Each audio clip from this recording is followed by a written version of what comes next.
Audio test for Planning Committee on the 4th of the 8th, 2021. Testing audio and video on stream.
Okay, good afternoon, everyone. You're all very welcome to the August Plan Regulatory Services Committee. I will just get straight into it. Item 1, apologies. I have apologies from Alderman Wilson and Councillor Cosby. Are there any other apologies from the floor?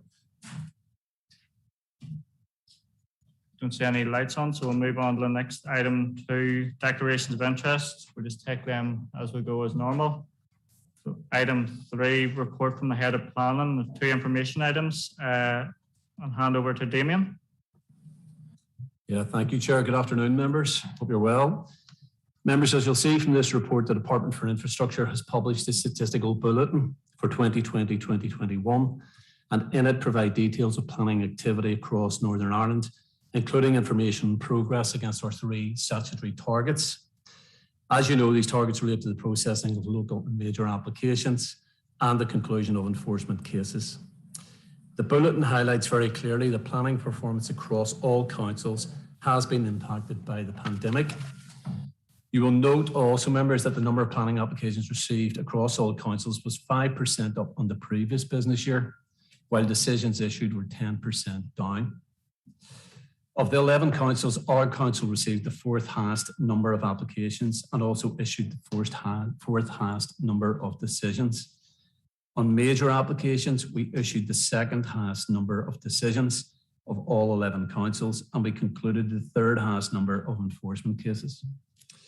Regarding performance, we met one of the 3 statutory targets, which was enforcement, and we were one of 6 councils which met that target. And also, we were significantly better than the Northern Ireland average. We concluded 77% of our cases, members within the target date. The Northern Ireland average was 70. None of the 11 councils members met the target for major applications, but our performance against this target was significantly better than the Northern Ireland average.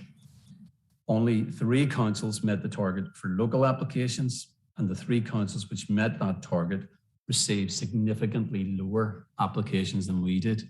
And indeed, one of those councils received 600 applications less than what we did.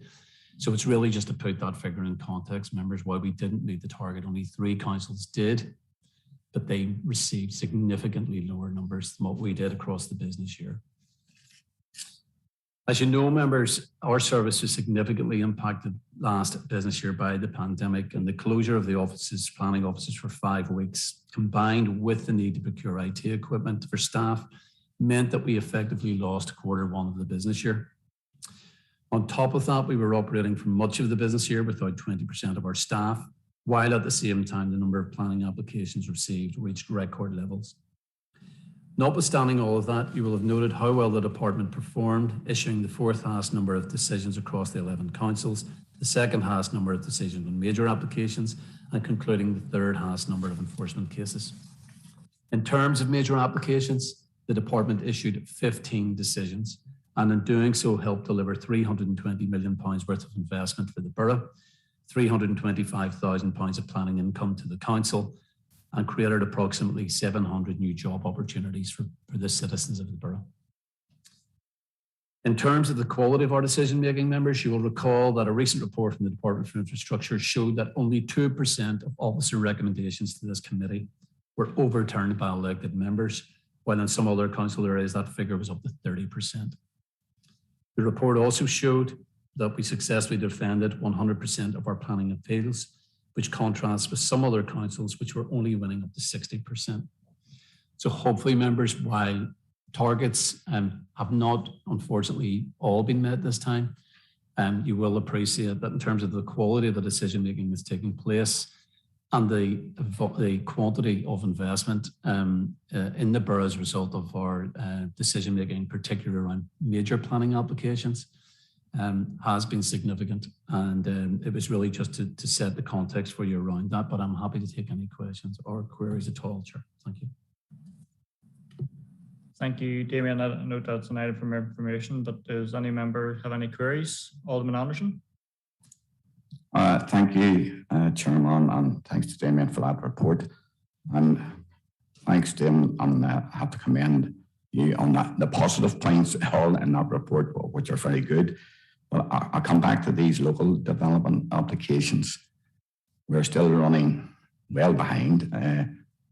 I know we're in our recruitment stage. I don't know what the latest update is on that, but when are we likely to see some inroads into the local development applications to hitting our targets of 15 weeks? Is this going to be drawn out the rest of this year? Or is it going to be next year? Maybe you could give us a wee update on that. And just another quick point. You talked about only 2% of our applications were overturned by the planning committee from the officer's recommendation, compared to maybe something like 30% in other council areas. What does that tell us? If 30% is being overturned in other council areas, are we getting it right, or are they getting it right? In the name, like, there's a big discrepancy here, 2% to 30%. I'd like to hear comments on that. Thank you. Thank you, Alderman Anderson. Damien, do you want to? Yeah, thanks. Yeah, thanks, Alderman Anderson, and you know, some very good points. And I suppose beginning with the issue around recruitment, we are trying to complete the recruitment process at the moment. We have actually recruited 3 new members of staff recently, but there are still a number of vacant posts to fill. And we are working very, very closely with the human resources to complete that. But there is a process to follow, as I'm sure you can imagine. And we are going through that process at the moment. We're also trying to fill the posts, the sickness absence posts that we have at the moment. We have a number of staff who are off long-term with long-term sickness. And we're trying to go through the process to fill those posts as well. And once we have done that, we will certainly be able to make inroads to driving our numbers down and starting to hit the local target again. At the moment, we are using overtime to keep our numbers under control. But as we move forward, when we recruit, and also I think when we complete the some of the work that we're doing with members through the service improvement plan, in terms of refining our decision-making processes, reviewing our working practices and so on, I think we'll start to see the progress being made. The difficulty at the moment is that the application numbers coming in are higher than ever before. In May and June, we had 190, 195 coming in, record levels. And that's a challenge for us at a time when our vacancy levels are so high as well. So we are working through that process. Believe me, we are working very hard to complete the recruitment process, and at the same time working extremely hard. Our staff are working extremely hard to keep the business moving. And day by day and week by week, we are reviewing everything we do to keep the business moving. It's a very challenging situation we're facing at the minute, particularly in the holiday period. But we are working our way through it.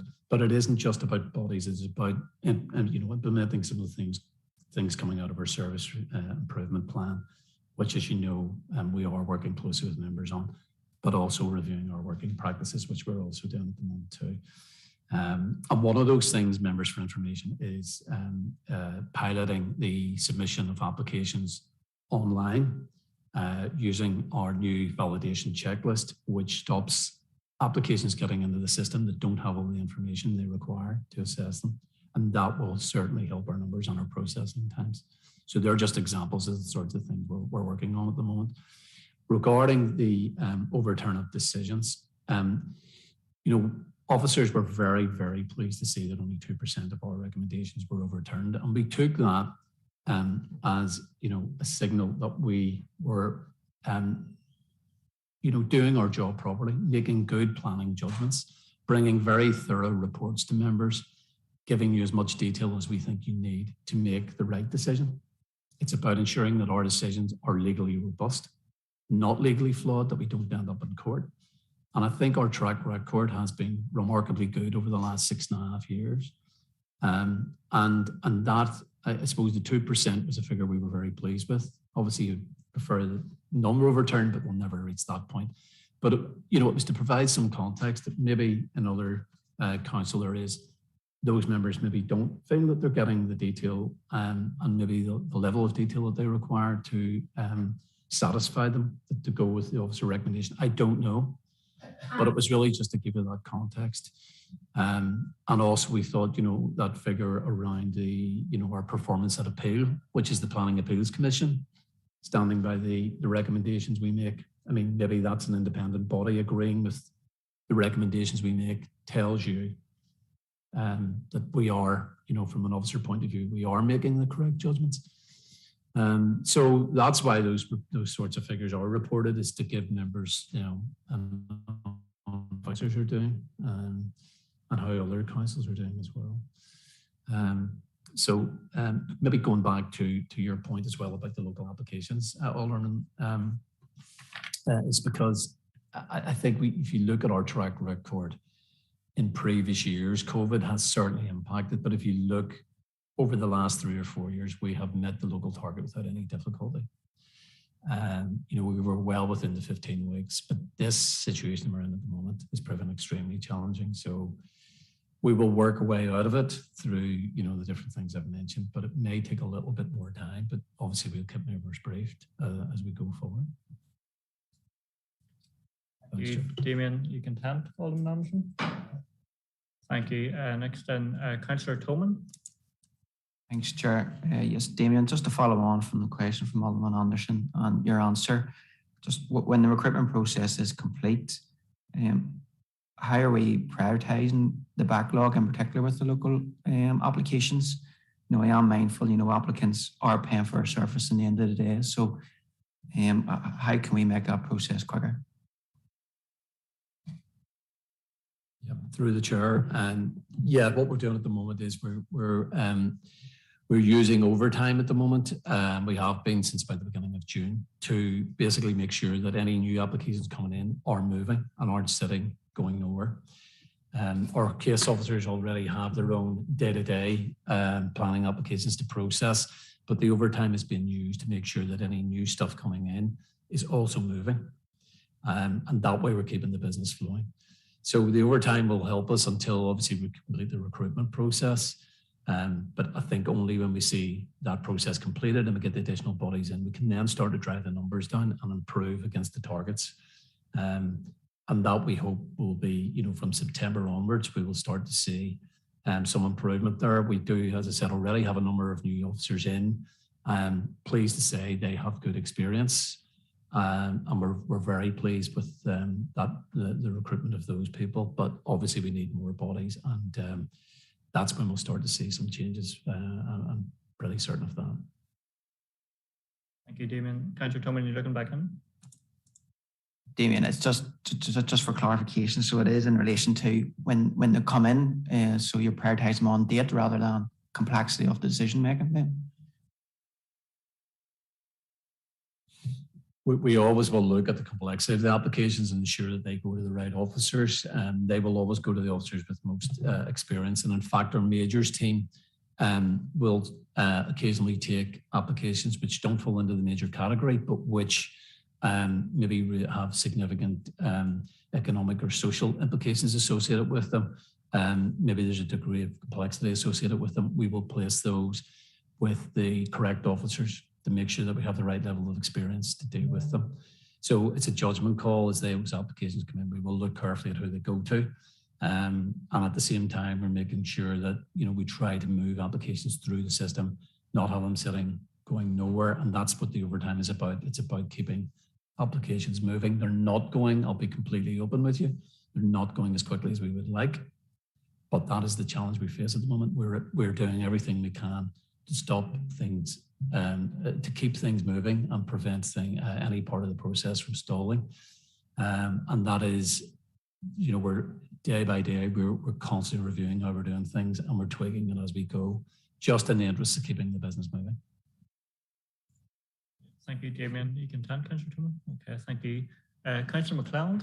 Yes, Chair, thanks for letting me in, and thank you, Damien, for the report. And certainly I would echo the comments of Alderman Anderson in terms of the sort of positives out of this.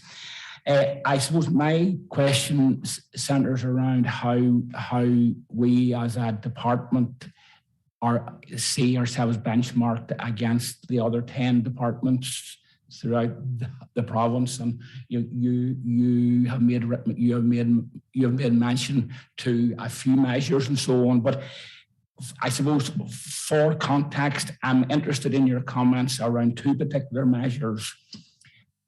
How many of the other 10 have had the recruitment issues that we have had within ABC?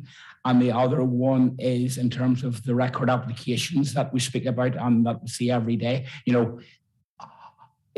I suppose how far out of kilter, or maybe are we not out of kilter in terms of having the record numbers? Because certainly there is a lot of positives, but I think it would provide a little bit of context if we had some of your thoughts on those two things. So that's on the recruitment issues vis-a-vis the other 10 and the record number of applications.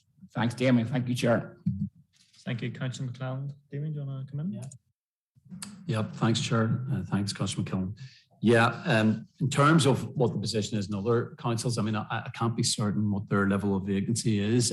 No doubt they are carrying, I think most organisations will have, around 4% consistently vacancy level. Now we're sitting at 20. I'd be very surprised if any other organisation was anywhere close to that. And in terms of applications received, I mean, the number of applications across Northern Ireland last year was up by 5% general, across the board. And ours was higher than that. So I suppose the point I was making was, while our application numbers were up, we had also the problem of our vacancy levels being up at the same time, which give us that added difficulty. Yes, so look, the application numbers up are across the board, but certainly we had 1,660 applications last year, which was the highest on record. So I would say there could be one or two other councils that had similar numbers, for example, Belfast and Newry, and possibly also Mid-Ulster. But other than that, I mean, I think there were 3 councils which had anywhere between 400 and 600 applications fewer than us last year. And, it's difficult for us to keep pace with those councils when we're facing the situation that we're in. Having said that, in normal circumstances, if you go back to pre-COVID, our track record over the years was extremely, extremely good. We were finishing in the top 3 or 4 of the 11 councils in relation to, the targets. From year 1 was quite difficult for similar reasons. Actually, year 1 was quite difficult for us.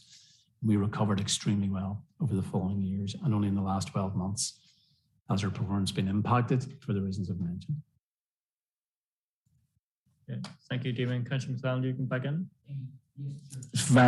Yes, sir, just very, very briefly. Thank you, Damien. And, I think it certainly provides useful context in terms of the overall conversation. And it's good that the recruitment is progressing well. And the sooner that we're down to the 4% or less, the better. So thanks, Chair. Thanks, Damien.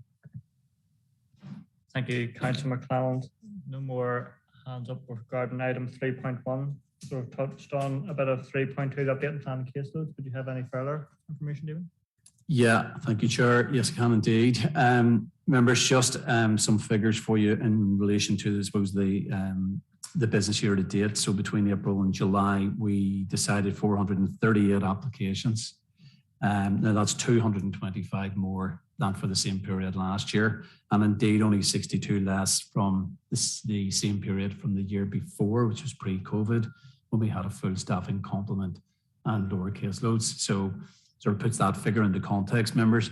During that same period, April to July, we received 600 applications, and that is 164 more than for the same period last year, 73 more than for the same period the year before.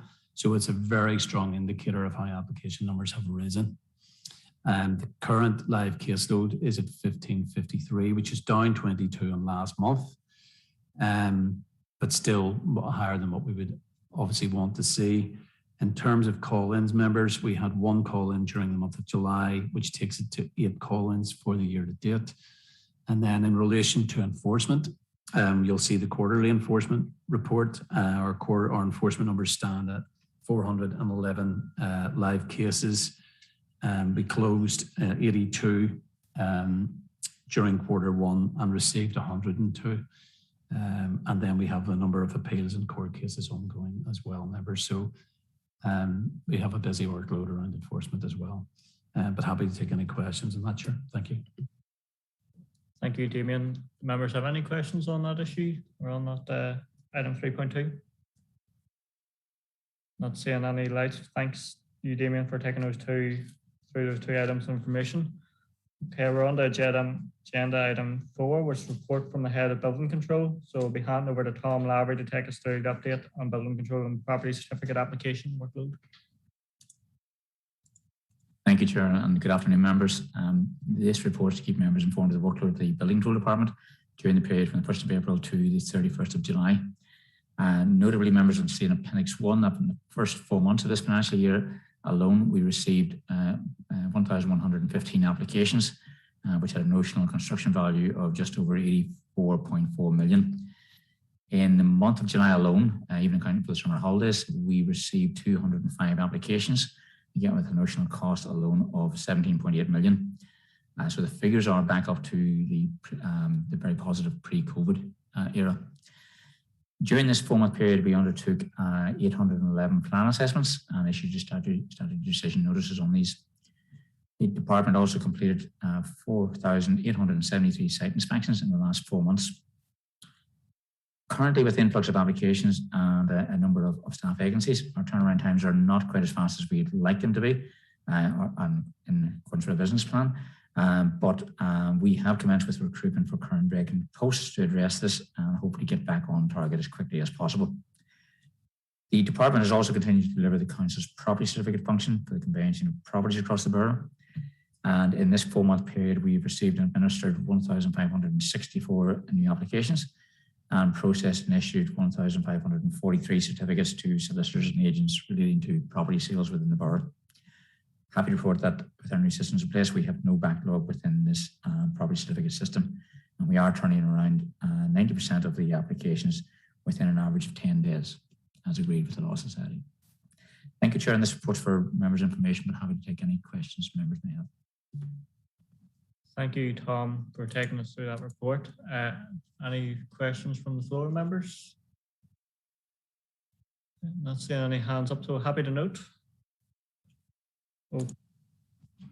Okay, so that takes us on to next item, which is confidential business. So I need to seek a proposer and a seconder to move into committee. Proposed from Alderman Anderson, seconded by Councillor McClelland. Okay, I just have to read out the following statement. Members and online viewers, in accordance with Schedule 6 of the Local Government Act, accept information. We'll be now moving into a confidential session of the council. This means that we'll be turning off the public feed of the meeting. This will be returned when the meeting is restarted. Can I ask the ICT officers to please turn off the live feed and confirm to me when the confidential section of this meeting can proceed? Thank you.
Turn on the feed. Okay, that's us back. So agenda item 7, correspondence. With just one item of correspondence, but I think Damien's going to take us through. Thank you, Chair. Members, yeah, it's just a letter we've received on the 23rd of July from Lisburn and Castlereagh Council, just to notify us of the fact that they have now sought a date for an independent examination of their local development plan. So it's just to notify the council of that in accordance with the regulations. Thanks, Chair. Thank you, Damien. Any members have any queries on that item? Okay, happy to note. Agenda item 8, any other relevant business? I haven't received any other relevant business, so that's us members until we begin the items for plan application at 4 o'clock. So could I ask IT to turn off the live feed and see all the viewers online at 4?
Okay, thank you. Trunona Mai, good afternoon. Members, you're all very welcome to the plan application section of the August planning meeting. Just have to read out the following statement. Members of the public are advised that the Planning and Regulatory Services Committee is being held in the Council Chamber in Craigavon Civic Centre. However, due to COVID restrictions, the number of persons who can physically be facilitating the chamber is severely limited. As a result, members of the public are only able to view the meeting on YouTube, and anyone wishing to address the committee has been invited in the first instance as an attendee via Zoom. Audio recording is being used to assist in preparing the formal minutes. Therefore, anyone participating in the meeting consents to it being recorded and being live streamed on YouTube. Also, during the course of this meeting, questions may be asked by councillors who are members of the Planning and Regulatory Services Committee, of planning officers, applicants for the planning permission, objectors, or those speaking on their behalf. In doing so, councillors endeavour to ascertain the information which they feel is necessary to enable them to determine the application. However, members of the public should note that councillors will not reach a conclusion as to whether an application should be approved, refused, or deferred until the debate on the application has concluded. Okay. So appendices 1 and 2 have been removed due to a late letter of representation. Appendix 3 has also been removed from the schedule following the receipt of late submission, which requires investigation. So the first appendix we will actually being considered will be LA08 2020 0003/0. Could I just make sure that Democratic Services invited everyone into the Zoom meeting?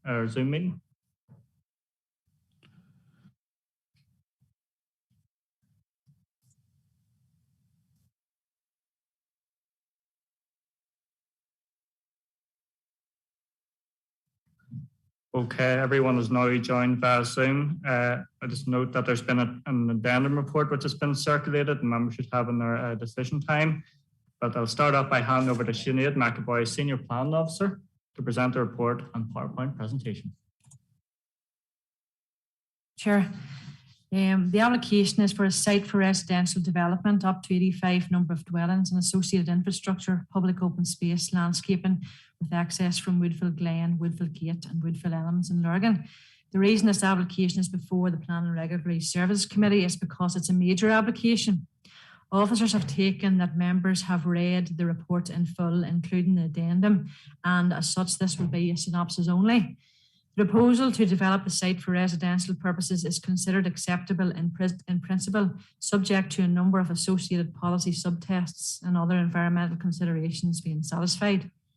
Officers would note that the application seeks outline planning permission only for residential development, with details relating to siting, design, and external appearances, access and landscaping being considered at reserved matter stage, subject to outline planning permission being granted. The applicant has, however, submitted a design concept statement, including an indicative concept layout in support of this outline proposal. The indicative concept layout demonstrates, in the officer's opinion, that the proposed development respects the surrounding context, is appropriate to the topography of the site and consistent with the layout of the adjacent developments. Given the site's location relevant to the wastewater treatment works, a suite of reports have examined the potential impacts of the wastewater treatment works on the proposed development. Consultation with the Council's Environmental Health Department have raised no concerns with regard to likely sources of potential conflict impacts on the residential community in respect of existing or prospective occupiers, subject to the conditions, and these are attached within your addendum report. Traffic surveys were undertaken at peak times of the Lock Road access locations, and for robustness, the traffic impact assessment also considered committed housing development within the vicinity of the development on the Ansbar Road. The development will not increase the traffic over the 5% threshold. Following consultation with the EFI Roads, the competent authority in these matters, the proposed access arrangements serve the development are therefore considered acceptable by officers. Other material considerations, including assessment of third-party representations, have been undertaken and noted within your report. Overall, officers are of the opinion that the proposed development complies with the area plan, the SPPS, and all other relevant planning policies. On this basis, and subject to the conditions attached, it is recommended that outline planning permission be granted. Taking me through the PowerPoint.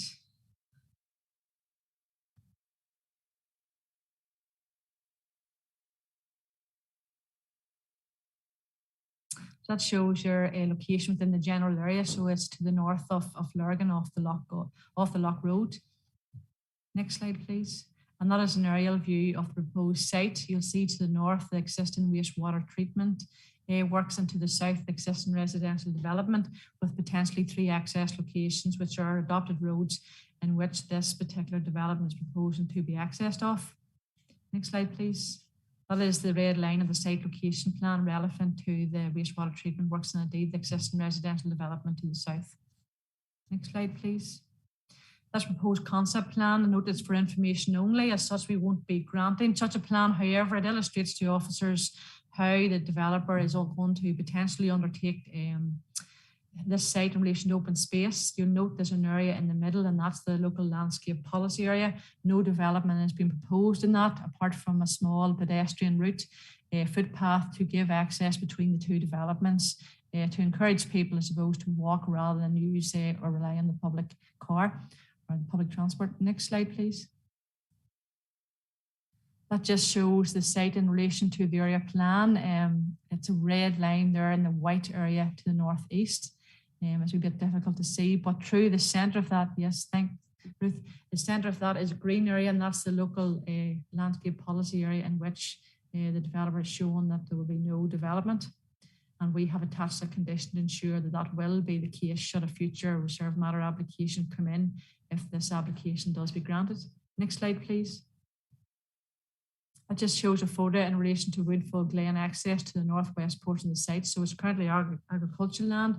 You'll see to the north boundary there is a substantial mature screening, which is to be retained, and that segregates the site from the wastewater treatment works to the north. Next slide, please. That is a site looking towards the east. That area in which all the landscaping is actually the local landscape policy area. So you can see why it was designated for that purposes. So we have undertaken, there has been a tree survey and that's submitted. All those trees have been to be protected and no development is to be undertaken within that area, only pedestrian access. Next slide, please. And that there's a view from Woodfill Elms access location, existing access stopped off, and then access potentially in there. And to the west, you will see the other side of the local landscape policy area, which is to be protected. Next slide, please. That shows photo 4 is the other access, the second Woodfill Elms access, which is on up, and which is the minute is closed cul-de-sac. The development that was approved kept that clear to ensure that future access into this area could be provided. And so that's another potential access location for this site. And that just shows a view within the eastern portion of the site looking away. There's further development on up there. It takes you out onto the Conveyancing Road, I believe, but you can't see it from this. There's good mature screens around this site which are to be protected under condition. Next slide, please. And that just shows a view of the local landscape policy towards Woodfill Gate. Just down below the bottom, so all that area just comes right down onto the Loch Road, and it protects Woodfill House. So that's why it was particularly designated. Next slide, please. That just shows a context of the housing within Woodfill Gates and Elm. So that's the type of housing that has been approved driving up to this particular site. Thank you, members. Thank you, Sinead, for that presentation. And as noted, there has been an addendum report circulated to members. Okay, we have a number of people wishing to make representation in this application. First up, with Mr. Stephen Smith to make a representation in objection to this application. Mr. Smith, you're very welcome to the Planning Committee. There should be a clock appearing on the screen for 3 minutes. So you'll have 3 minutes to make your representation to the committee, and your time will begin to count down whenever you start to speak. So over to yourself. Okay, thank you very much for the opportunity to speak. So I've got 3 specific things that I would like to object on. One is on the PPS 8 on open space, sport and recreation. So if you look at the very bottom of page 11 of the report that was sent out to us, it says that the EIA determination is that the land in question is currently in use as agricultural. That's factually not true. It hasn't been used for agricultural purposes in the 15 years since this development has been started. It's not in use now. It was ploughed about 3 or 4 weeks before this application was submitted to council. It destroyed a habitat that was frequented by buzzards, foxes, and bats. Since then, it's been allowed to grow back into a less mature version of what it was before, but it's still not used for agricultural purposes. So I would object to that being used as justification for this development.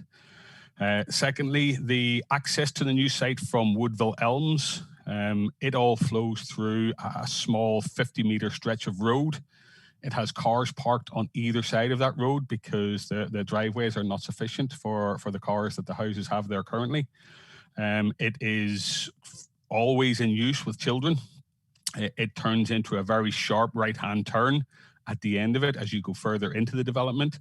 And we have children cycling down that longer stretch of road onto this smaller stretch. There's been a few near misses there in the past. And another 29 houses worth of cars is just going to make that even worse. And then finally, it's the disruption to the existing residents. So this development, my house is 15 years old. I moved into it in 2012. The development of the existing site is now only finishing, which is why the developer wants to move on to a new site. That's 15 years worth of disruption for the existing residents. I don't think it's reasonable to expect that to go on for another 5 or 10 years with the new site and the new development. The developer is building the houses piecemeal, sort of on order, more or less. So as soon as he gets an order for one, he starts building it. And that has resulted in 15 years of continuous building, 15 years of continuous noise, 15 years of sort of heavy construction traffic, racing up and down the roads with children playing on them. And that's from all hours in the morning. So that's from 7 o'clock onwards, we can get that traffic. So those are my 3 specific objections, and I'm done, and I will concede the rest of the time. Thank you, Mr. Smith, and I know you'll still be available on Zoom if any members have any questions for yourself. Yeah, that's fine. As part of the application. Thank you. Okay, next up, making a representation, we have Matthew Crullers from Tetra Tech, who's the agent, to make a representation in support of the application. Mr. Crullers, you're very welcome to the committee, and again, you have 3 minutes, and it will begin to count down whenever you begin to speak. Over to yourself. Thank you, Chair. Members of the Planning Committee, thank you for affording me the opportunity to address you. I'm Matthew Crullers, I'm a Chartered Town Planner with Tetra Tech, and we represent the applicant, Charles Lavery and Sons, and our agent for the planning application. We're very pleased that Council's Planning Department has recommended approval, and would like to thank Council's planning officers for their efforts in progressing this to a positive recommendation. The proposal seeks outline planning permission for residential development of up to 85 dwellings, associated infrastructure, open space and landscaping with pedestrian and vehicular access from Woodville. Sorry, Mr. Crullers, your audio is sort of coming in and out, either being very loud or very quiet. Is there any volume setting or anything yet? Can you hear me now? Is that clear? Yeah, it was just dripping in and out. Do you want to start again, maybe? Yeah, is that okay? Just in order to be fair, so that we can hear you throughout. So, yeah, over to yourself again to start. Okay. Thanks, Chair. Just want to set out just some of the benefits and the summary of the proposal. The proposed development fully accords with the Craigavon area plan and provides an appropriate land use at this location within the sellable development limit of Lurgan. The indicative layout provides a scheme with a mix of semi-detached and detached dwellings in keeping with those found in the immediate surrounding area and local context. Sorry, Mr. Crullers, you're sort of dropping in and out of volume again. So just hold on a minute. We'll just check with the IT team, see if there's maybe a potential fix here. Just give us a wee minute.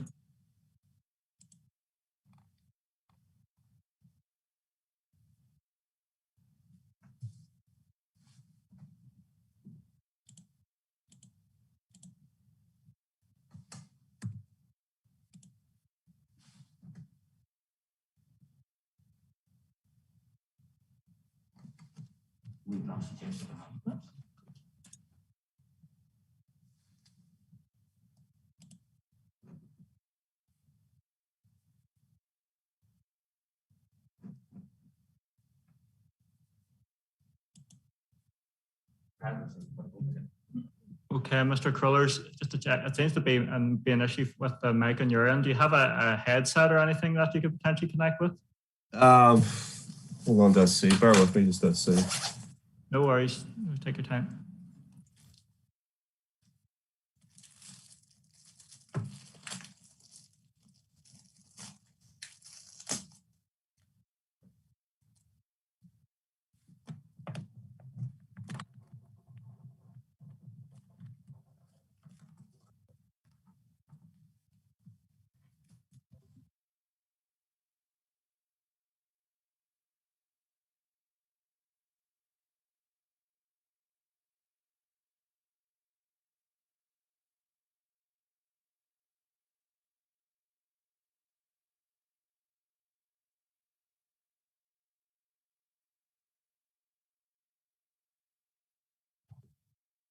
Hello, is that better? Yeah, we can definitely hear you. Is that a bit clearer? Yeah, is there a way to turn it up a wee bit? Is that any better? Yeah, we'll try it here and see how it goes. Yeah. Okay, we'll set the clock back to 3 minutes. So over to yourself again. Okay, thank you. Chair, members of the Planning Committee, thank you for affording us the opportunity to address you. My name is Matthew Crullers. I'm a Chartered Town Planner with Tetra Tech, and we represent the applicants for this application. We're pleased that Council's Planning Department has recommended approval, and we'd like to thank Council's planning officers for their efforts in progressing that to a positive recommendation. The proposal seeks outline planning permission for residential development of up to 85 dwellings, associated infrastructure, public open space and landscaping, with pedestrian and vehicular access from Woodville Glen, Woodville Gate and Woodville Elms. In summary, the proposed development fully accords with the Craigavon area plan and provides an appropriate land use at this location within the settlement development limit of Lurgan. The indicative layout provides a scheme with a mix of semi-detached and detached dwellings in keeping with those found in the immediate surrounding area and local context. The internal layout allows connectivity and use between all parts of the development with easy accessibility for all residents to avail areas of proposed public open space. A small part of the site is within lands designated as a local landscape policy area. This area will be retained with the only development in it being a pedestrian path to facilitate a link between the eastern and western sections of the development. Areas of public open space are provided throughout the indicative layout, thereby ensuring that all residents have readily accessible areas within a short walking distance of their homes. All dwellings and their individual accesses will front onto the internal access roads, providing informal surveillance and security throughout. The indicative layout has been designed to ensure that all roads to pass in areas of public open space are visibly open, thereby ensuring a safe and pleasant living environment. Care has also been taken insofar as possible at outline planning application stage to ensure that the indicative layout has addressed the potential for any overlooking and it does not result in loss of light, overshadowing, noise or general disturbance. Details of height, scale and massing and finishes will be confirmed at reserved matters stage. Dwellings will be in keeping with and reflective of the surrounding residential area to ensure that development both complements and suitably integrates with the existing residential context of this part of Lurgan, without any impact upon the visual amenity of the surrounding area or adverse impacts upon residential amenity of existing adjacent properties. Planting and landscaping throughout the site will respect the context in which the site is set. Existing boundary hedgerows and trees will be retained where possible to enhance the environmental quality of the development, and any additional planting will be of native species. To summarise, proposed development complies with the Craigavon area plan, as well as all relevant planning policy, guidance and advice. It is acceptable in land use terms and will provide a quality residential development. All matters raised by third parties have been satisfactorily considered and addressed during the processing of the application, and all statutory consultees are content, offering no objection. The indicative layout has been very carefully considered, the elements of which will be carried through to the detailed design at reserved matters stage, will create an attractive and sustainable place to live. I take this opportunity to thank the Planning Committee for the opportunity to speak and trust that the elected members agree that outline planning permission ought to be granted. Both the project architect, Mr. Paul McCreener, McCreener Company Architects, and myself would be happy to answer any questions you may have. Thank you. Thank you, Mr. Crullers, and we're able to hear you clearly on allocation. And as Mr. Crullers pointed out, Paul McCreener from McCreener and Co-Architects is on the Zoom as well. If members have any questions, and Mr. McCreener, you're very welcome to the committee. Okay, members, next stage is member questions. So does any members have questions for the planning officer or objector or agent? Councillor Savage. Thank you, Chair, and thank you to the gentlemen for their presentations there. It's just in relation to the objector and the issue of open space. He stated that the field wasn't in use as agriculture. Could I just ask Trudy, or no, sorry, Sinead, sorry, does that field have to be in regular used to be classed as that, or is it zoned as agriculture and therefore it is agriculture? It doesn't need to be a working field or anything like that. Thank you, Councillor Savage. Bringing Sinead. Yeah, there were a number of things I suppose we took into consideration in relation to what the existing use of the site is. First of all, we obviously asked the applicant what's the current use that is designated the P1 as agricultural lands. More so, this application was supported by a preliminary risk assessment, and the risk assessment has to go back and look at all the historical uses of the site just to ensure there's any contamination otherwise on any site, especially a major application. And detailing this preliminary risk assessment, which was done by an independent body, it said a review of the available historical mapping shows the site has been agricultural land throughout the recorded history. No structures were recorded in mapping from 1833 right through to the present time. Definition of an agricultural land under the legislation for agricultural legislation would be includes horticulture, fruit growing, land grazing, meadowland, land left. So it doesn't have to actually be livestock or used to grow crop to be defined as agricultural land under the legislation in which STARD would relate to. So putting all that out, we would say it is agricultural land while it doesn't have livestock or otherwise. And indeed, the objector himself did refer to the land being ploughed. So, you know, that was an undertaking. So all in all, collectively putting all that evidence together, officers would be content that the existing land use would be agricultural. Is it appropriate for me to respond to that? You apologize, but Mr. Smith, you have to be asked a question. Okay. In order to respond, or I'll bring it back. Councillor Savage here. Well, thank you, Chair. I'll just ask the same question to Mr. Smith then, because she was very comprehensive in her reply there. So I'll just ask the objector for his thoughts on that issue. Okay, so my reading of the determination that was issued to all of the residents was that this space was in use as sort of a white space. It was currently zoned as white space, and they were using the fact that it was agricultural land to justify that it could be built on. It is an open space, no matter what way you look at it. If nothing has been planted on there for at least the last 15 years, can you really designate it as agricultural land and use it to destroy a habitat that is used? You can see buzzards flying there today. You can see bats there last night. My wife has a video of foxes using this habitat. It is definitely not agricultural currently. I don't know what the legal sort of definition of agricultural land is, but surely there has to be some consideration of what the recent history of that land is, especially when you're planning to use that definition as a support for a development of this site. Thank you, Mr. Smith. Are you content, Councillor Savage? Okay. Are there any other questions or queries on this application? Alderman Anderson. Thank you, Chair, and thanks to the contributors so far. Just on this particular piece of land, did I pick up there's going to be some sort of a walkway between across that land? Can I ask Sinead if that is the case? Thank you.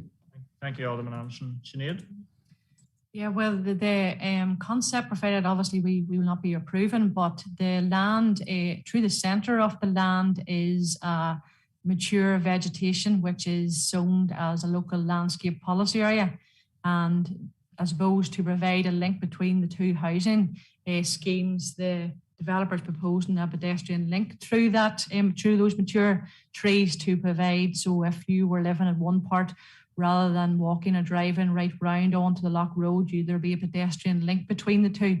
So our policy would be encouraging people to make means available for people to walk throughout the development rather than use the car. So they are trying to, I suppose, under the concept, produce this scheme that will encourage people to walk between the developments. If you lived at one end of the development, you're on the other, rather than round by the car out onto Loch Road, you can use a pedestrian link. So is that centrepiece, maybe if Ruth wants to bring it up on there's a concept there, Ruth, and basically maybe show it a wee bit better. Sorry, I'm putting you on the spot. Yeah, that's, I suppose, see the centre sort of area there, dark. It is a local landscape policy because you're actually right down beyond this development, right down and then to Woodville House there to the southeast. But their concept, even though it won't be, it's not part of this approval, it's only an outline scheme only, shows a pedestrian link between those two developments. So rather than getting a car and driving in right round, you can actually walk in between them. But under this development, if you were to approve it, we wouldn't be approving that.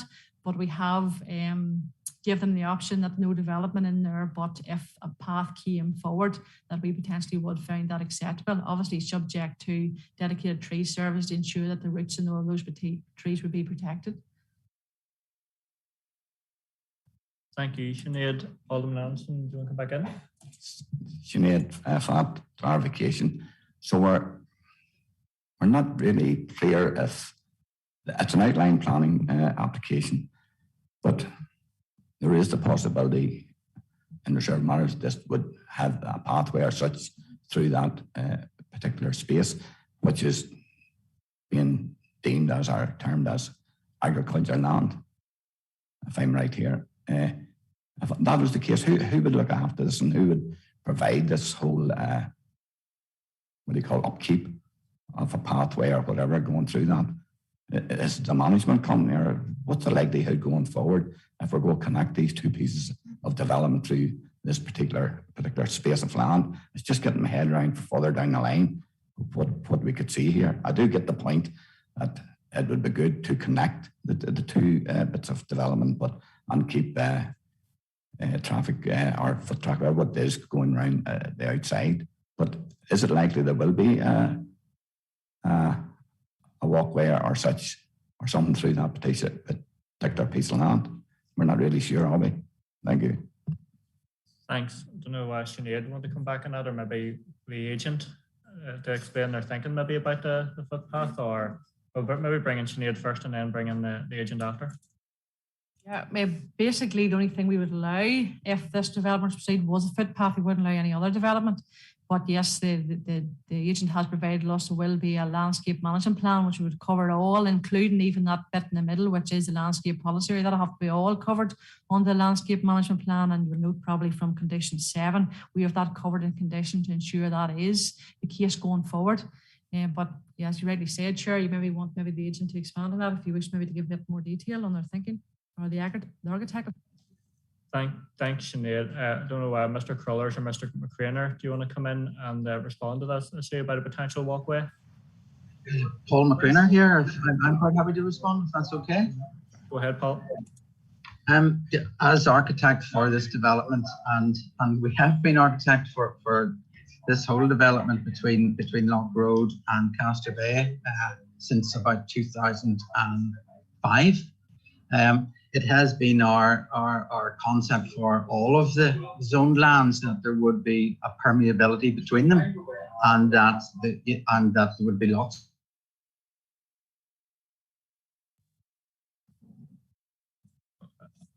Sorry, Paul, you're sort of frozen there. I don't know why you can still hear us. Can you still hear us, Mr. McCrainer? Maybe Mr. Crullers, I don't know if you can hear, maybe if you want to... Yeah, if I can jump in there, I think maybe Paul's dropped out. Yeah, I think the whole sort of design concept between the scheme and what Paul was trying to explain there was that there's permeability between all of the areas, and as part of that permeability, that includes providing a potential walkway between the two areas so people can go between the two.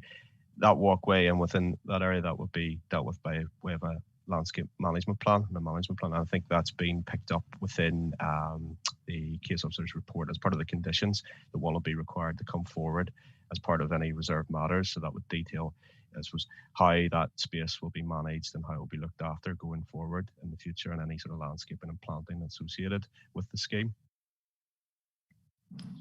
Thank you, Mr. Crullers. Sort of content with those responses, Alderman Anderson? Okay, thank you. Councillor Toman, you're in next.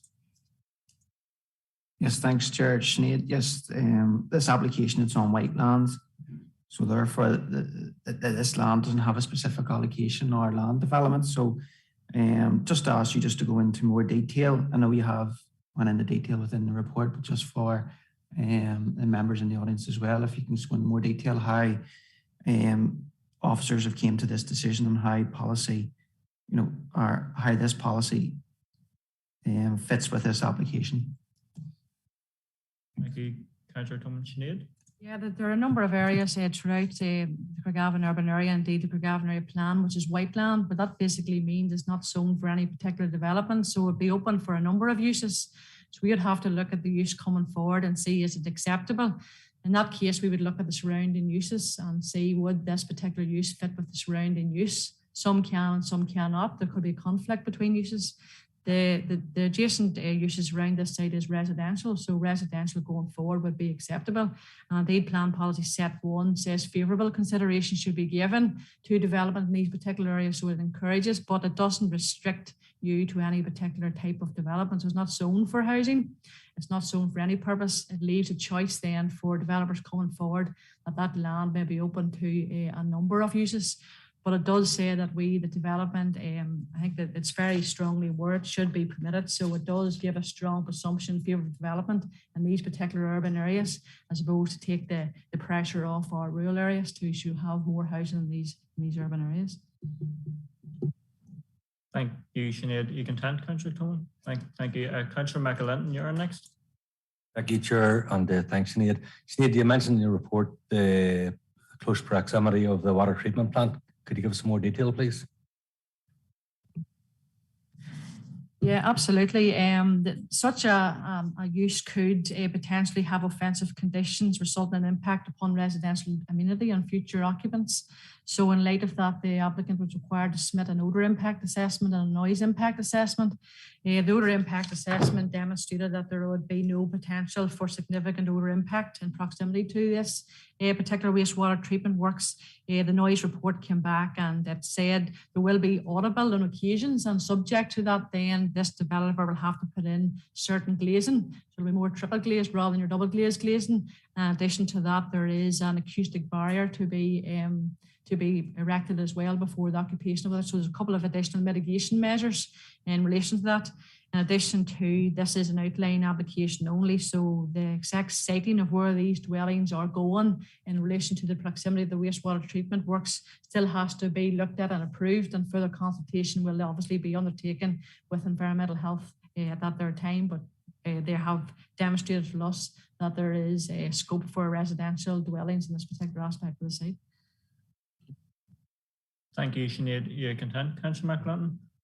Okay, are there any further questions before we move into the debate stage, members? Councillor Savage. Thank you, Chair, for letting me back in there. It's just one further question. The objector alluded to disruption to the site and stated that the recent development had been 15 years in the making. Could I just ask the applicant, I know we're at outline plan permission stage, but what would their intention be? Would it be to develop these houses piecemeal, or would it to build them in one go, or what's their anticipated time scale for the development? Chair, thanks. Thank you, Councillor Savage. I don't know what Mr. Crullers, whether you want to comment on that on the potential completion time scale, if you have one in mind. Sorry, I'm just trying to get it on out of mute. It all obviously will depend on reserve matters applications being submitted, and those will have to be determined and approved. And then once those are granted, then that would dictate sort of coming forward when the development will commence. At this stage, I'm not aware of anticipated start dates unless Mr. McCrainer would have any comments on that. He can maybe jump in. Mr. McCrainer? Oh, you're on mute. You're back on mute.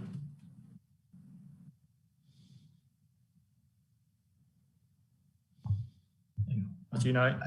I think that's me now. Yes, well, it has been a long time in the making, but an awful lot of that was the recession. And during the recession, when there were virtually no houses built in Lurgan, the Woodville site, we built the 16 semis in the centre. The truth is that there's more demand than we can supply, and as soon as we can get planning permission, we want to get on and build houses. at the moment, I'm working up a reserve matters application, and the intention is to submit it as soon as possible and to get building as soon as possible. I hope that helps. Thank you, Mr. McCrainer. Content, Councillor Savage. Thank you. Councillor McClellan, you're in next. Yes, Chair. Thanks for letting me in, and thank you to all who have spoken. In terms of the conditions, and specifically condition number 11 around the site drainage plan and the drainage assessment, I take it that there must be some sort of issue here in terms of that being included, and I would just be interested in any comments from Sinead around that, please. Thank you, Chair. Thank you, Councillor McClellan. Sinead, do you have any comments on that matter? Yeah, and no Land and Water came back. They were content that there was sufficient capacity in relation to that, but they also said that they potentially would need a network capacity check.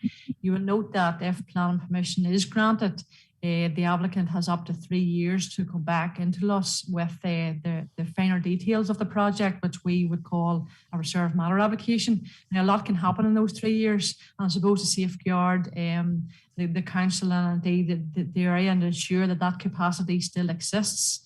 We are asking for an up-to-date site drainage plan, a final drainage plan, and a network capacity check. So I suppose it's a robust measure to ensure that if things in the interim changed, housing developments can come along before this one, and that, I suppose, is a protection against to ensure that things as they do exist will still exist in maybe potentially 3 years' time if things change and it doesn't get around to submitting the reserve matters at that time. So it's an extra caveat, I suppose, to protect us and indeed the landowners around there. Thank you, Sinead. Mr. Smith, say that you have your hand up on Zoom. I know I said you can only speak if you're sort of asked a question. Maybe in the interest of fairness, I'll maybe ask him what maybe your thoughts are on some of those different responses that you've heard. Yes, please. Thank you for the opportunity. So when we talked about the lands in question being white lands, and Sinead mentioned there's a policy presumption for building it, and the fact that there's residential land out there supports that. There's also a policy, so it's PPS 8, there's a policy presumption against the loss of existing open space. And it seems to me that the definition of the land as agricultural is the primary support for that PPS to be sort of overruled. Yeah, so, and I just wanted to very clearly make the case that this is not agricultural land. This is wild habitat life. This is open space, and to use the agricultural land argument to override the PPS 8 policy presumption would not be correct in my view. And the fact that it was ploughed, conveniently ploughed 3 or 4 weeks before this application went to council shows that that was a direct result to try and get this designated as agricultural land. Thank you, Mr. Smith, and maybe just sort of in terms of that, response from Sinead would be the main thrust of this argument in terms of whether it did meet PPS 8, that it's agricultural land or potentially agricultural land. Well, you will note from the report that we do go in to see what the functions of open space are and what they, in regards to public value, and has this any public value. And indeed, the objector has referred to protected species. There are bats not on this site, and we acknowledge that. Indeed, that's why a lot of the trees have had to be retained and the robust conditions is at it. A thorough ecology report was done on this site, so it's not as if because it's used as agricultural land and not been physically been used by livestock does not mean that the applicant has neglected in their duties, or indeed the officers in assessing the ecology impact of this particular site. So there has been a thorough ecology report done on this. It's quite a thick document. And in advance to the normal conditions we will attach, you will see that there's a detailed condition 16 there, which is a protected species management plan, because we would see even if there's nothing as regards to protected species or badges on the site now, in 3 years things could change. And to protect it at there's that number 16. It is a very thorough details of point of competent ecology, and a clerk of works has to be undertaken with this reserve matters to ensure that there's no impact on any protected space. So we are ensuring that all those protected species that may or may not be on the site now, but in the future will be protected and safeguarded against. Thank you, Sinead, for that response. Members, for any further questions? Councillor McClelland. Yeah, Chair, at the risk of asking for clarification, or maybe at the risk of sort of missing something this afternoon, there's the agricultural land that the objector has talked about and that we have been asking questions on. And then there is the area shaded in dark green that's going to have the pathway and so on. I take it that that those two bits are one and the same up to a point. Can someone clear up the confusion in my head, please? Thank you, Chair. Thank you, Sinead. Do you want to come in on that one? The red location plan, the outline, the red location plan is the site. So we're saying the site is agricultural, but there is an area through the centre of that which is zoned, and it's a landscape policy area. So it's zoned, and the reason it's zoned is really for Woodville House, but it extends there because it's a mature belt of trees. So we're ensuring that no development is in that particular area. But overall, the land, as we're going to the historical data, is agricultural. You content, Councillor McClelland? Yes, indeed. Kind of thanks, Sinead, for that. And maybe just the other comment I would have, it's perfectly possible to have foxes and to have bats and to have all such things that has been mentioned and still be in a field that is producing. So that's just a comment, but I know I'm straying from questions, and apologies, Chair. No apologies needed. Councillor McClelland. Okay, members are not seeing any more lights. Check, so we're all content maybe to move into the debate section of the meeting. Okay, so any members want to give any views on what way they're leaning before we go into any potential decision on this? Councillor Savage. Thank you, Chair. I think we've had a good discussion there, and particularly around the agricultural aspect, and if it has been used for agriculture or not. And I think Sinead's answer is fairly comprehensive. We did go back in the records and look at things, and she did explain that a field doesn't have to be in constant use to be classed as agriculture. So I think in my mind that point has been clarified, and I don't think that objection can really stand on based on what Sinead has provided us with. So, I'm sort of thinking that, this is an outline planning permission. We're not making any decisions as of yet at the reserved matter stage. So that's sort of my thoughts at the minute, that it is agricultural land, and that's been clarified for us. Thank you, Councillor Savage. Indeed, you're correct in that this outline matters. So it's probably the principle of development, and then the specifics will come back at a later stage. Any other members want to give a sort of view, or I think we might be heading to the decision on the application. So is there any proposals on this application, members?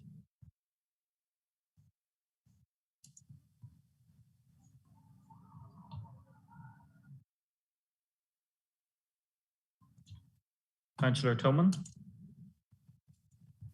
Thanks, Chair. Yes, I'm happy enough with the officer's recommendation, considering that it is only outline approval. I can sympathise with Mr. Smith. Some of the reasons he's outlined can be and should be addressed in reserve matter stages. And as a councillor for your area, yes, I would have questions as well in relation to residents' amenity. But as this is outlined, I'm happy with the officer's recommendation. Thank you, Councillor Tillman. Councillor Savage. Thank you, Chair. I'm happy to second on for the reasons outlined by Councillor Tillman.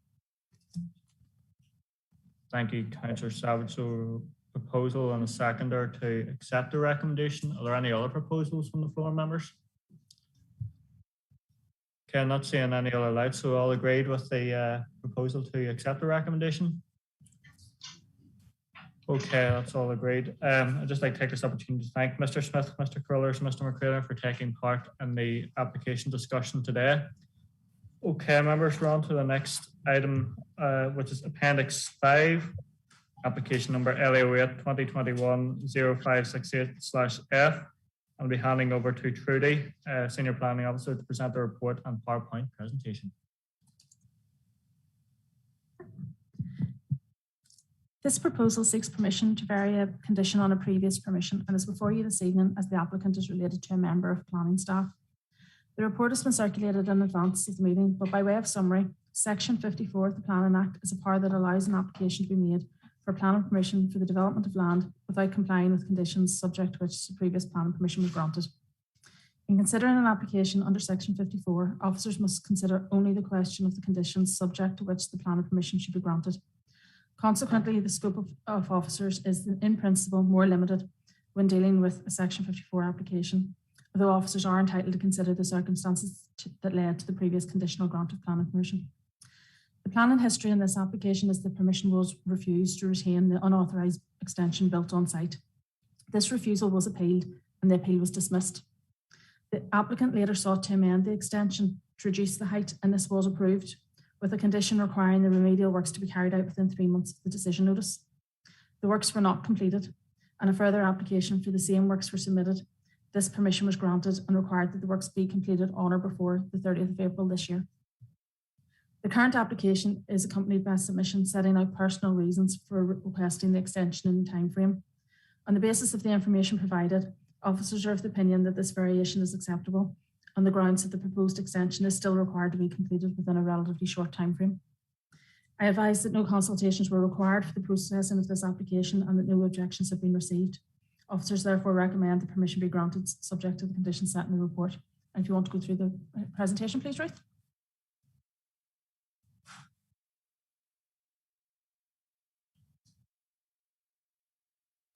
So we're right in the heart of Armagh City Centre. Next slide, please. This is our site location plan. So this is on the main entrance up to the Orchard Leisure Centre, which most of you will be aware of. And Rosemount's just off to the left there. Next slide, please. So that's our aerial photograph showing the site. The arrow shows the house. That's a question of the application. Next slide, please. So this is taken from the road looking directly at the house. So the section to the right that's in stone clad is the unauthorised extension. And the intent of the previous permission is to reduce the height of that. And as I say, the purpose of this application is to give them a longer time frame to do that. Next slide, please.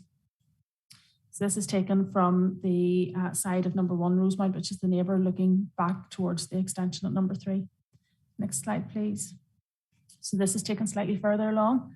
And this is, you see the steps that lead up into the back garden of number 3 Rosemount, and the wall to the left there, sorry, right, is number 1 Rosemount's back wall. Next slide, please. So that's taken slightly further along and shows the back of number 1 Rosemount. Next slide, please. So this is the back of number 3. In essence, the extension is a split level. So this is the rear elevation of it. Next slide, please. And this is taken looking the other way. So that's us facing towards number 1 Rosemount. Next slide, please. Now this one's taken from Folly Lane, which is behind, and this is looking over the fence of number 1, and you can see the extension at number 3. There is the blockwork just in the centre of the photograph. And that, I think, no, sorry, proposed plans then, that shows what the proposal would look like if it was implemented this time. And that's us. Thank you very much. Thank you, Trudy. Okay, we have no one making a representation in this application. Does any members have any questions?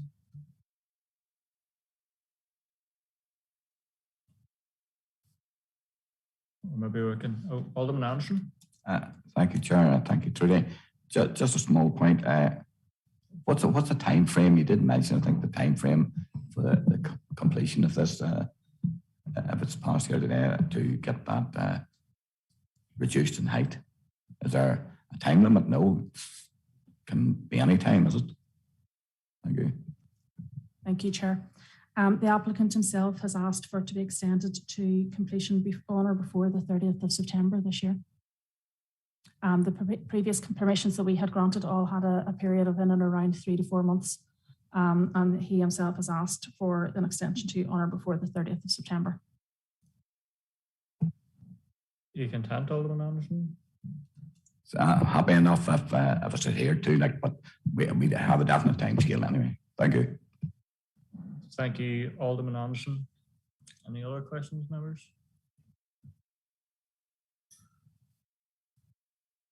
Okay, I think there are no further questions. Members debates the next section.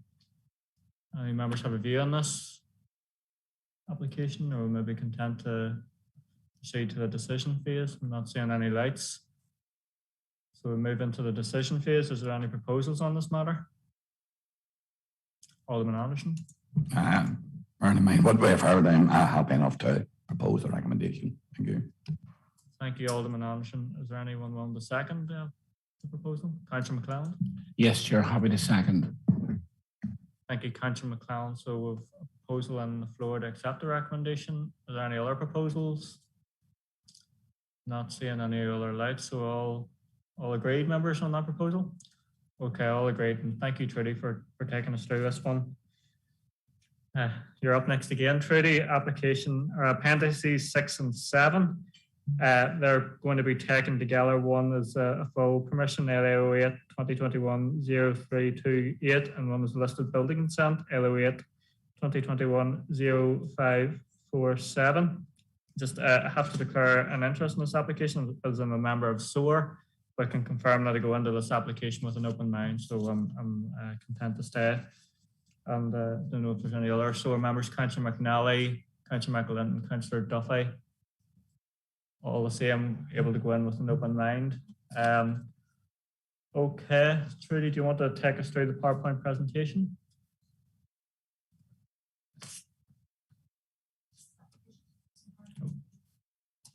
Sorry, I haven't put your light on there. Go ahead. These applications relate to the environmental improvement works at the mall along Church Street in Tandragee, and it's before you this evening because the council is the applicant. The works include new safety railings, handrails, timber seating and litter bins, upgraded surfacing and upgrades to the existing stone wall. The existing stone wall is listed, and therefore the works to this wall also require the listed building consent. It is proposed to raise the height of the wall from 1.1 metre to 2.8 metres using local basalt to match the existing walls. This new section will be set back slightly to highlight the difference between the old and the new elements. The new handrails will be galvanised with a black painted finish, and the new railing along the edge of the walkway on top of the retaining wall to the public footpath will be formed with steel rods. The new surface is to be resin bonded aggregate and to be golden quartz in colour. They're also going to add corduroy paving to the top and bottom of the steps. It is proposed to replace the existing seating with traditional style benches more in keeping with the village. Officers are content that the proposals comply with the area plan, the SVPS and all other relevant policies.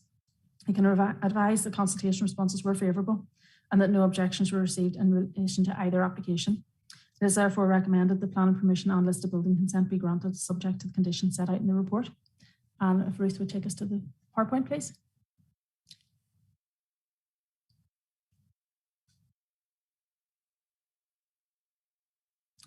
So we're at the north end of Tandragee village. Next slide, please. So that's our site location plan. So if you're familiar with it, the boundary wall that we're referring to is the boundary wall of Tato Castle and Estate. Next slide, please. So that's our aerial photograph. Next slide, please. So that's taken from Church Street looking straight across. So you'll see there's the existing footpath and then there's this raised walkway. Next slide, please. And that's taken looking from the same point looking north. Next slide, please.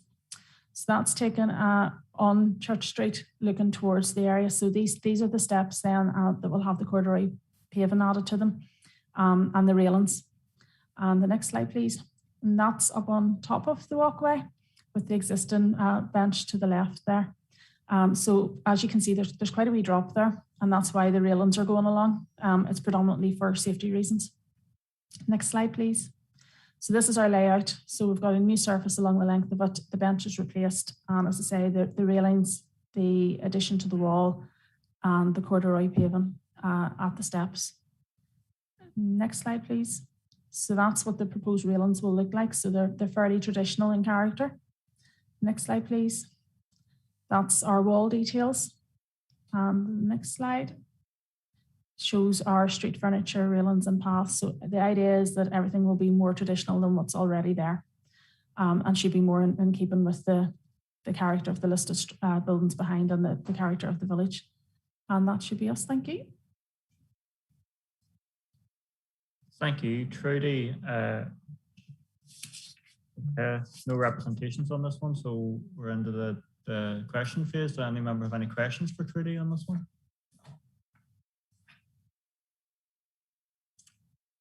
Content maybe to move into the debate stage. Not seeing any lights on.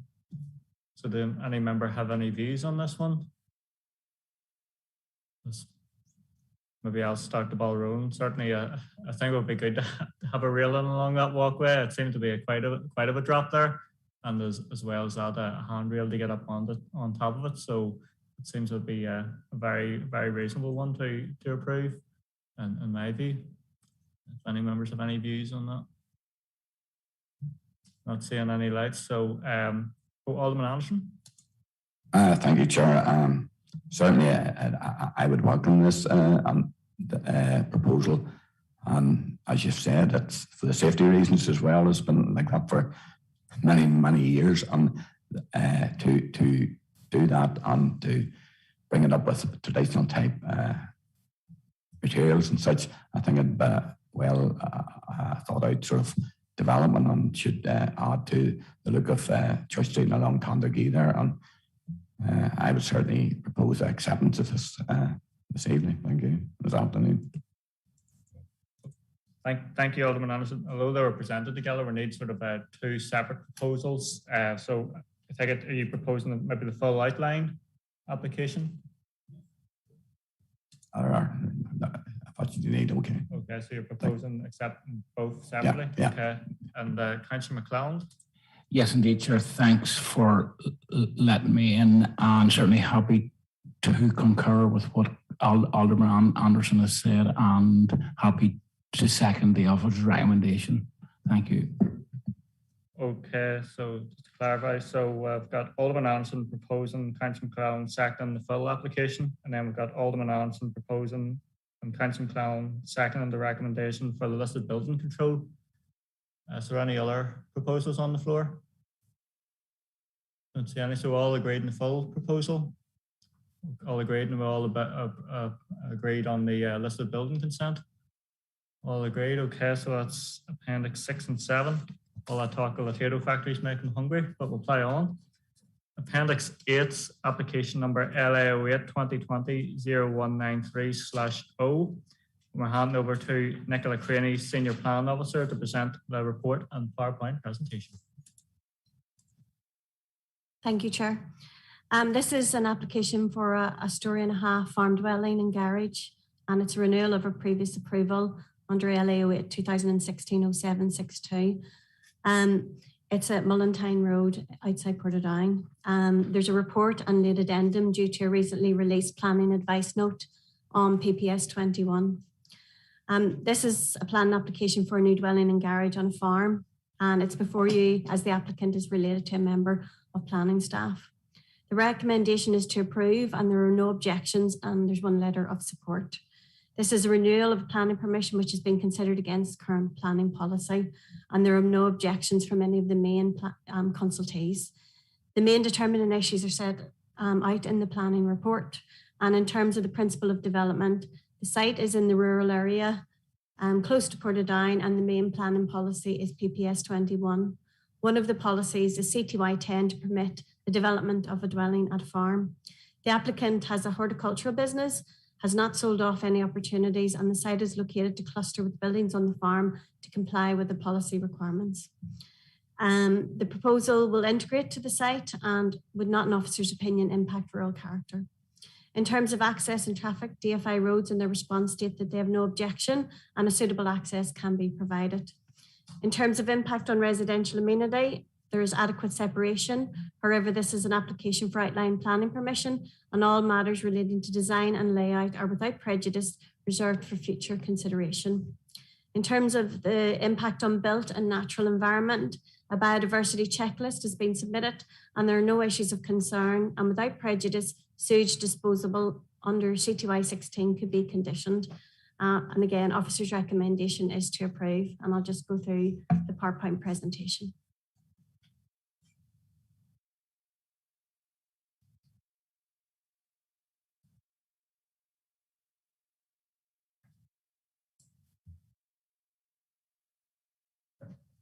Thanks, Ruth.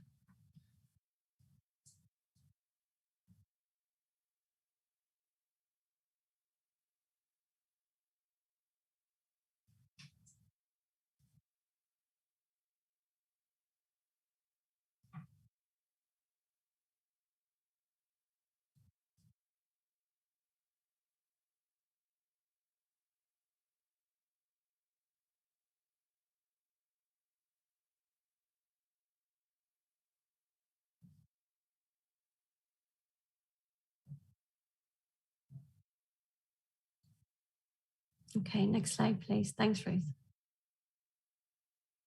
As you can see, the site's just on the edge of Portadown to the west. Next slide, please. That's the site then in terms of its location and an aerial view. You can see number 14 and number 19 opposite you. Okay, next slide, please. This is site location plan. It's just turned the other direction, but it's the same site. Next slide, please. This is a photograph of the site. Next slide, please. This is a photograph then of the view from the roadside. Next slide, please. And you can see then the roadside, the hedge is already set back from the road. Next slide, please. And this is the view then further along, looking view from the roadside to the north then, and you can see the site is in on the right-hand side. Next slide, please. And this is number 14, the farm dwelling. And the site will be to the rear over to the right-hand side as identified. Next slide, please. I think that's all of the slides. Thanks, members. Thank you, Nicola. And members will have seen that there's an addendum report which has been circulated and is on our decision time. Okay, members, any questions relating to this application?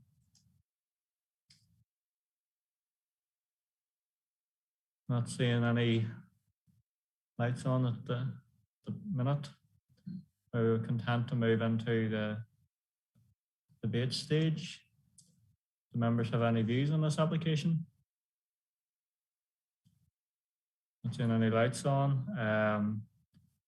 Mine, it seems like, it's obviously here because of it's a planning officer, but it seems that it'll be, it's met all the criteria in terms of being acceptable. So I think that the proposal to approve or recommendation to approve is correct in this instance, in my view, anyway.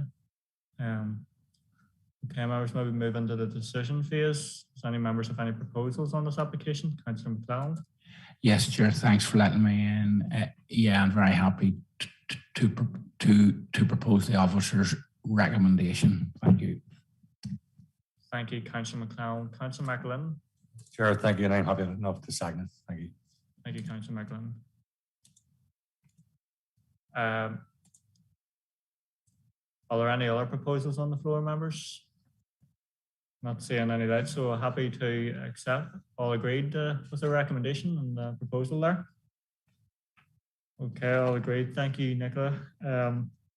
Move on to Appendix 9, application number LA08/2021/0269/F. I'll hand over to Sinead McAvoy, Senior Plan Officer, to present the report. Thank you, Chair. The reason this application is before the Plan and Regulatory Service Committee is because it relates to a previous plan approval, which was a major application. Condition number 15 required that the groundwater monitoring plan dated the 26th of August 2020 shall be implemented to the satisfaction of the Planning Authority. Monitoring records shall be maintained and submitted to the Planning Authority upon request. This application seeks to vary the groundwater monitoring plan in relation to the frequency and scope of sampling. Based upon the data collected over the quarterly and monthly monitoring period, there is no indication of any significant impact upon surface water of groundwater quality from the dewatering operation now underway at this quarry. Based upon these results, it is now proposed to revise the target monitoring schedule from that previously approved under the ground monitoring plan dated the 26th of August 2020. Consultation has been carried out with DERA, Land and Groundwater Team Regulation Unit, and they have concluded that on the basis of the information provided, they are content that this proposal to vary the condition is acceptable. And on that basis, we would be of the opinion it should be approved. I haven't done any presentation because there's nothing really to see, and I have put the specific abstract of the report within your report. So on that, I didn't do a presentation because I suppose there was nothing really further to see. Thank you, Sinead. Do members have any questions on this one? Councillor Savage. Thank you, Chair. Sinead, essentially what we've been told is that what the records to date show that there's no issue, and it's just a case that they want to vary the testing. So everything's okay so far. So there's no issues been highlighted, and it's just a case that, you know, that the testing's going to be on a less regular basis then. There's just a couple of things that they don't need to really look at and sample due to what was found in it. There still will be sampling, there's still a requirement. It's a COD, which is chemical oxygen demand, and BOD, which is biological oxygen demand. So those particular things that it was had to be included in every sort of dewatering monitoring report. But after the results have found, they don't need to monitor these because it's not found within the surface water. And so they omitted that there. So in light of that, what they have to do, any revision to the monitoring plan under NIEL license, then they have to come through us because we specifically conditioned that they have to adhere to the previous ones. There's no point doing monitoring for something that doesn't exist. And those particular two aspects don't exist in this water. Thank you, Sinead. You can thank Councillor Savage. Thank you, Councillor Savage. Councillor McLeod. Thanks for letting me in, and thank you to Sinead for the presentation. And yeah, it's just to follow on from the question from Councillor Savage, and that is, I mean, I take it that all the statutory agencies are happy and content with the robustness of the baseline data that they have available in this case. Thank you, Chair.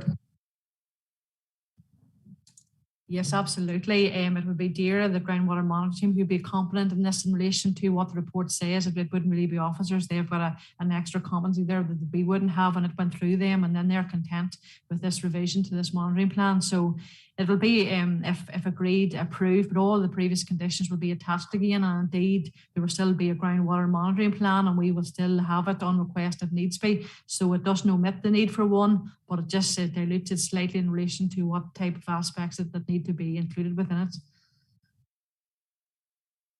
Thank you, Sinead. Councillor McLeod. Yes, Chair. Just to thank Sinead, and happy to propose the officer's recommendation. Thank you. Okay, so just hold off on the proposal at this stage just in case there's any lights on, but I'm not seeing any lights on. So moving the debate phase, any members want to give views? Not seeing any lights on, so we're into the decision phase, so bring it back in, Councillor McLeod. Yes, Chair, happy to propose the officer's recommendation. Thank you. Thank you, Councillor McLeod. Councillor McNally. I'll second, Mr. Chairman. Thank you, Councillor McNally. So a proposal on the floor to accept the recommendation. Is there any other proposals on the floor? Don't see any members, so all agreed? Okay, we're all agreed on that one. Thank you, Sinead, for taking us through that report. So last application tonight, Appendix 10, ZA08/2021/0872/LBC. So we're handing over to Trudy, Senior Planning Officer, to present the report and PowerPoint presentation. Thank you, Chair. This application involves the provision of fibre broadband cable to a listed building, namely 39 Abbey Street, which is the old hospital building in Armagh. And the application is before you this evening, as has been made on behalf of the council. In order to provide the broadband to the building, a track of 25 metres in length and 400 millimetres in depth is required to be excavated from the existing cable box located on the footpath in Abbey Street to the base of the building. A 30mm core will be removed from inside the building to allow the cable to be fed into the building and terminate within the existing comms cabinet. The core will then be sealed and the track backfilled and reinstated with bitmac to match the existing situation in the car park. As the core section and the ducting terminate approximately 200 millimetres below the external ground level, these works will not be visible and will not alter the physical appearance of the listed structure. Officers have consulted with the HED and are in agreement that the proposal complies with the SPPS and PPS 6 and will not have an adverse impact on the listed building as detailed in the report. In addition, the provision of fibre broadband will ensure the continued use of this heritage asset. I can advise the consultation with the HED was favourable and no objections were received in relation to the proposal. I therefore recommend that consent be granted subject to the conditions set out in the report. And if Ruth could take us to the PowerPoint, please.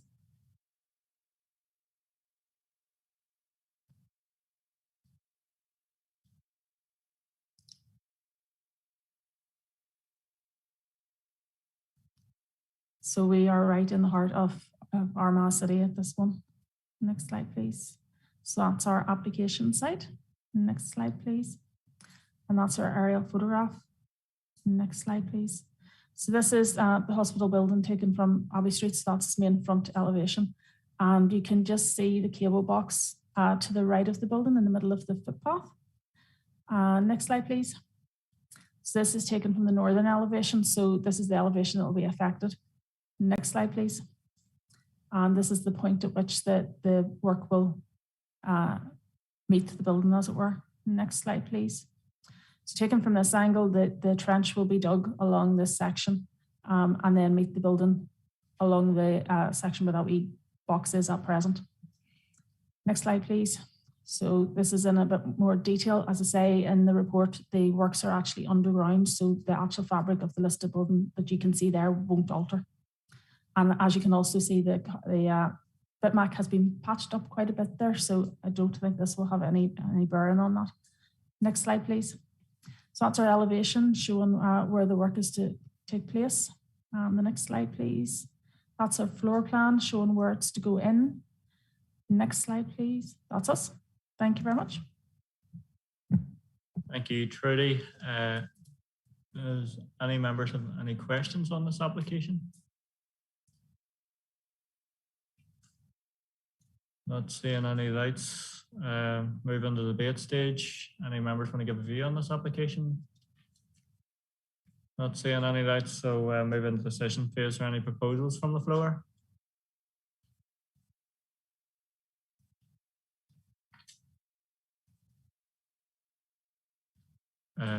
All the lights on at once here. Councillor Toman.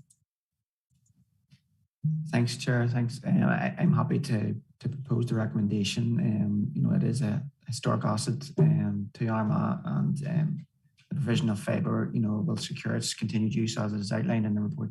Thanks. Thank you, Councillor Toman. Alderman Anderson. Thank you, Chair, and I'm happy to second the recommendation. Thank you. Thank you, Alderman Anderson. So a proposal and a seconder to accept the recommendation. Any other proposals on the floor? No? Are all agreed, members? All agreed. So that's us tonight. So I'd just like to thank the planning team, legal officers, ICT team, and Democratic Services for making this a smooth meeting. And I hope you all have a great evening.